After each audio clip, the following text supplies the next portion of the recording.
মুর্শিদাবাদের রানীতলা থানার অন্তর্গত নাজিরের চক পশ্চিম এলাকায় বন্য শূকরের আতঙ্ক ছড়িয়েছে। গতকাল দুপুরে কয়েকটি বন্য শূকরের আক্রমণে ৩ জন গুরুতর জখম হয়েছেন। তাদের রক্তাক্ত অবস্থায় উদ্ধার করে প্রাথমিক স্বাস্থ্য কেন্দ্রে নিয়ে যাওয়া হয়েছে। এই ঘটনায় আতঙ্ক ছড়িয়েছে এলাকা জুড়ে। প্রশাসনকে উপযুক্ত ব্যবস্থা নিতে আর্জি গ্রামবাসীদের।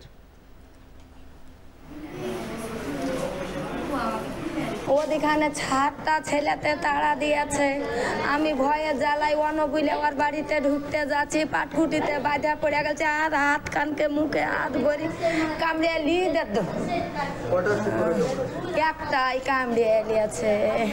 আমরা বাড়ি থেকে বেরোছিলাম, দিয়ে দেখলাম যে একটা খবিস আসছে সুর, দিয়ে আমরা লাঠি মাটি বাই করতে গিয়ে আমাদের সে কাকিটাকে কামড়ে নেয়। এ নিয়ে সবাই মিলে ওকে বাই করে গ্রামের বাইরে যে আমাদের কাকিটাকে আমরা হসপিটাল নিয়ে আসলাম নসিপুর। না, ওর আগে কোনো ঢুকেনি, আজ প্রথম ঢুকলো, দুটো ঢুকেছিল। ছেলেপেলে সব তাড়া বেড়াচ্ছে। আমাদের এটা প্রশাসনকে ব্যবস্থা করতে নিতে হবে, পরবর্তী কেউ না জানা কামড়ায় আর